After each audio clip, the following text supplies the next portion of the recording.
space-time that we're able to have either ideas or sensation.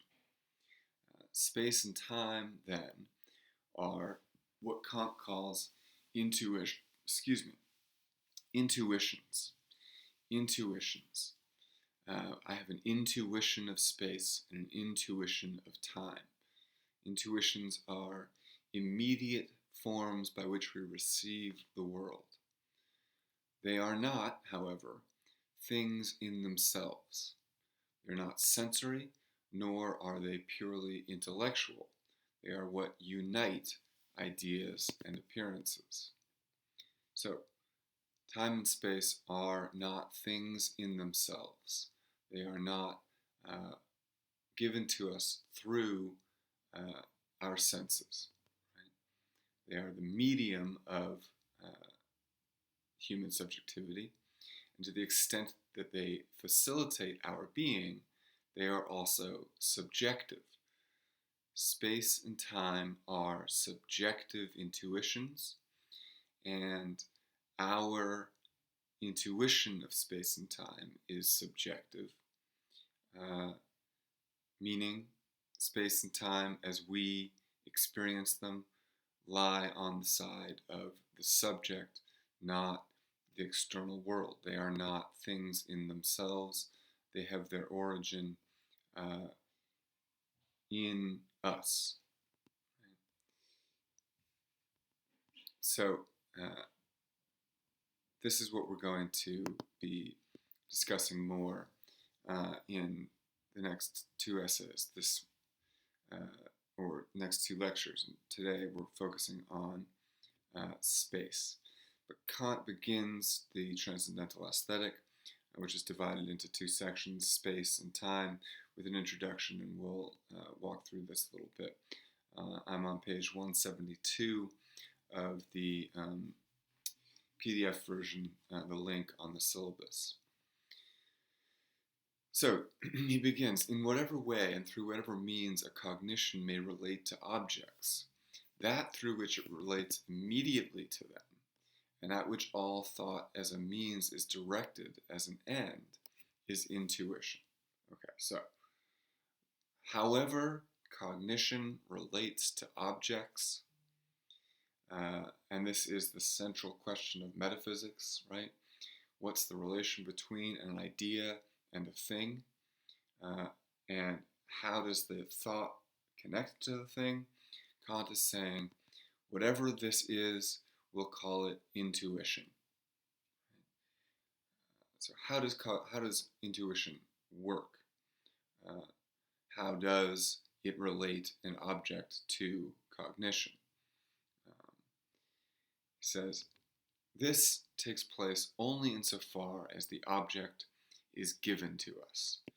So, intuition is activated, you might say, only when something is given to us in order for us to intuit it. So space and time are forms of intuition. They are the means by which we intuit that which is given to us. What is given to us is the world in itself, things in themselves, that noumenal realm, that which exists independently of us thinking subjects.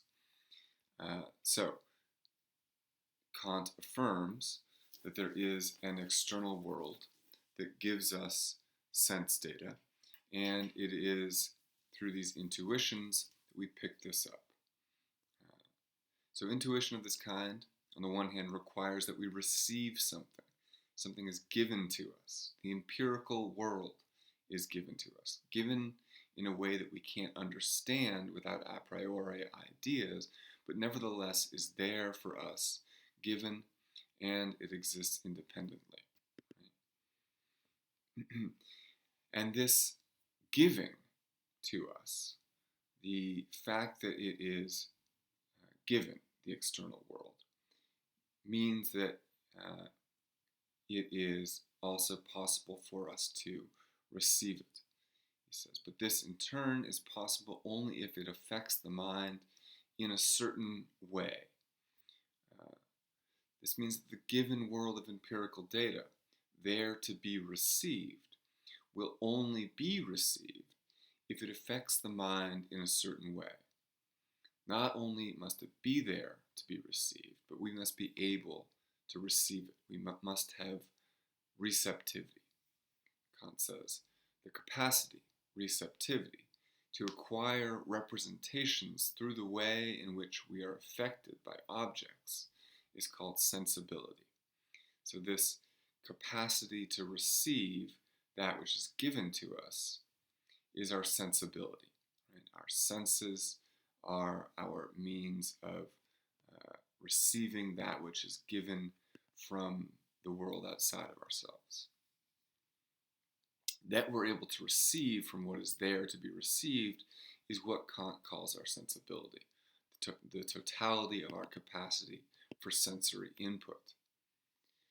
He goes on, quoting from Kant, objects are therefore given to us by means of sensibility, and it alone affords us intuitions.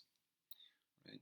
It is only because we have sensibility, this capacity for reception of what's out there, that intuition is able to come onto the scene.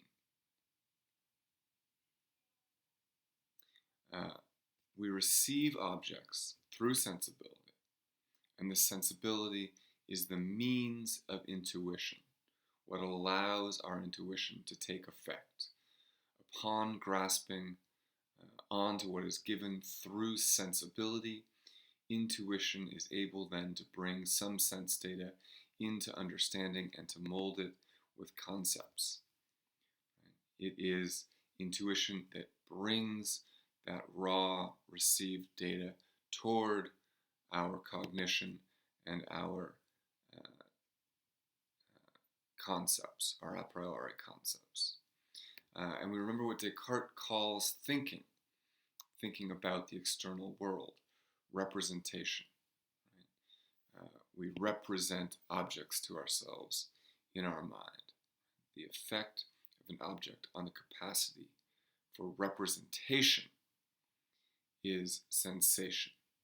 So the ability to represent the external world, scientifically, mathematically, or in any other way, begins with sensation, but is midwifed into the a priori concepts where that data will be organized by intuition. So Kant says sense data can be represented, thought, using concepts, insofar as we are able to receive it, and these individual representations he calls sensations. So it's not that I sense a chair or even sense pain. I merely receive information that is entirely devoid of any kind of intellectual content, like the unity of a chair or even the unity of a pain. It is merely a bit of data, and Kant says that these individual bits of sense data, when they become thought, are sensations. So after they go through intuition and a priori ideas, can we call them sensations? Each sensation is a representation of an external object, received through our sensibility and grasped through intuition. A sensation would include not just the sound of a tree falling, but also the smell of cooking, of dinner cooking, or the sight of a red chair. So the intuition that allows us to represent that which affects our sensibility is empirical intuition, intuition about sensory input.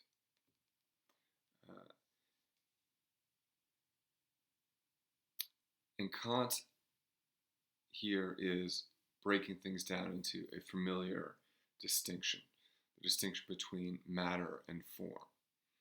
the world we can experience, the world of appearances, is made up of matter, which correspond to our sensations, our representations, right? I cut myself with a knife. That is a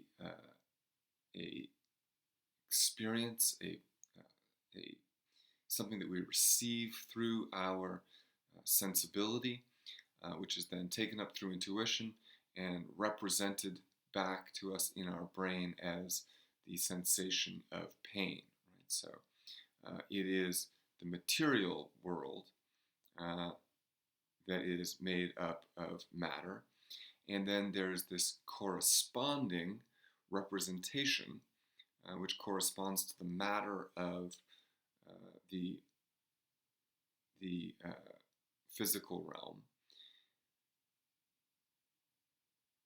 And this representation is going to be the formal corresponding analog to that matter. Right? So we can think of a sensation as a unity between matter and thinking, insofar as we represent the experience as pain to ourselves. And we do that through pure intuition. Right?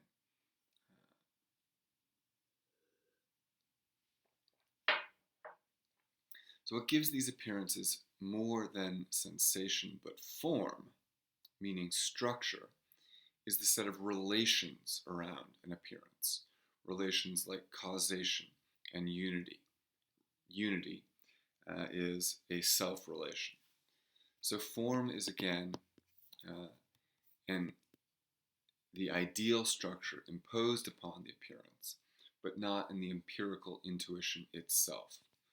Right? There is no form or concept in intuition. Appearances themselves are broken into form and matter. The sensory data, which we receive through our sensibility, and the concept that corresponds to that, which is our thought. All of this lies within the realm of phenomena and has nothing to do with noumena.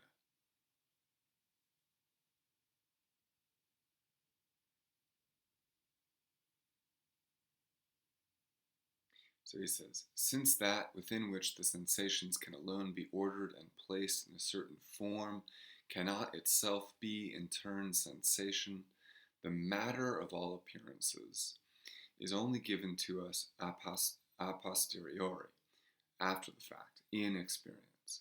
But its form, the concept that organizes it, must all lie ready for it in the mind a priori, and can therefore be considered separate from all sensation. So a priori condition for the possibility of ordering sensations with form. This is the Kantian idea, right?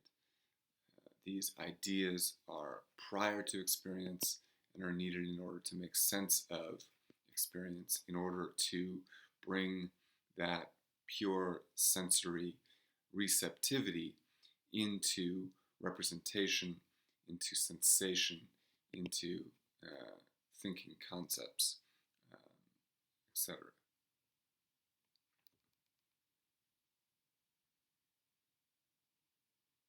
Now he says, the question is, what is this pure form of intuition that brings